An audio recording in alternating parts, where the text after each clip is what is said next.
Welcome back. Today's explainer is, well, it's a massive game changer. We're breaking down the huge, expectation-shattering lore drops from the Abyss Gate, Arkan, and the first successor. If you thought you knew where Kale's journey was heading, yup, go ahead and throw that out the window. Let's get right into it. Picture this. Kale steps into this massive, ancient chamber. The walls are literally trembling.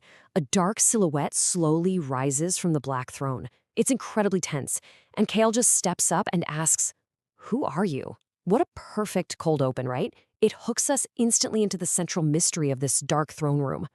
Because right out of the gate, the answer to that question flips absolutely everything we and Kale's team thought we knew about the Abyss Gates. I mean, we were all expecting a villain, right? Some ultimate boss sitting in the shadows waiting to strike. But man, the narrative completely pulls the rug out from under us here. Section 1. Meet the first successor, the myth versus reality. So, as the shadows clear in that trembling room, the figure speaks with this crazy, heavy weight of ancient history. He says, "Long ago, 9 successors guarded the world." Think about that for a second. 9 warriors, one for each and every Abyss Gate. And here's the kicker, the actual identity of this guy. It's not some monstrous overlord. It's Arkan. He actually looks surprisingly young, with these intense glowing silver eyes. Guys, he is the first successor. The literal first of Kel's kind. He isn't the enemy to fight. He's the ancient predecessor who guarded the world way before Kel was even born. Arkan then lays out this incredibly tragic timeline. It's basically a 3-step fall from grace. Step 1, these 9 successors bravely guarded the world from the giant gates. But then, step 2 happens. Greed and betrayal seep in. One successor actually attacks another. And finally, step 3. The entire order is destroyed, and the world just burns in the magical war that followed. Just devastating. Section 2. Lies of the Hollow King. Unveiling the Devourer. Okay, so if Arkan isn't the big bad on the throne, who is? This is absolutely crucial. We have to look at the massive contrast between the myth Kyle and Lyra believed and the terrifying reality Arkan drops on them. The legend told us the Hollow King was, an actual king, a ruler on the throne. But the reality? Oh, it's so much worse. The Hollow King is this gigantic, shadowy devourer of worlds, literally a towering monster of unimaginable scale.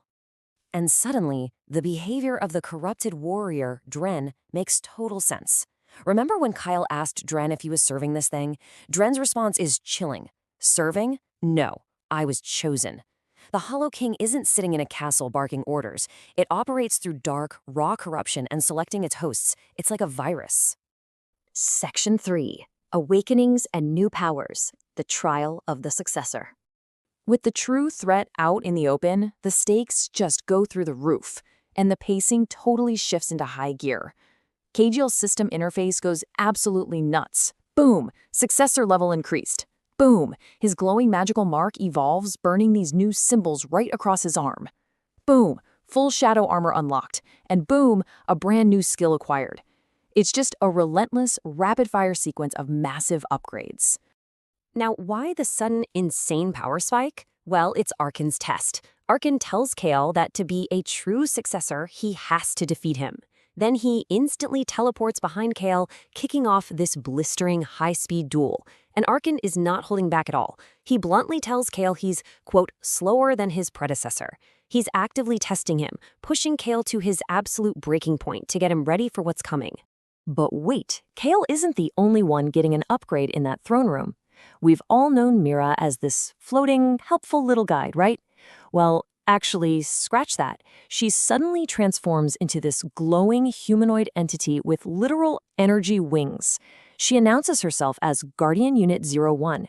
You guys, she was never just a guide. She was a hidden gate guardian this entire time. Mind blown. Section 4.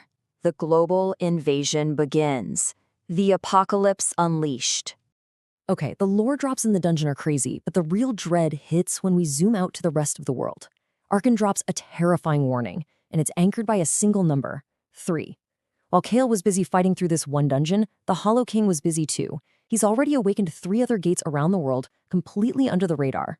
And the way this global apocalypse unfolds is just unstoppable. It happens so fast.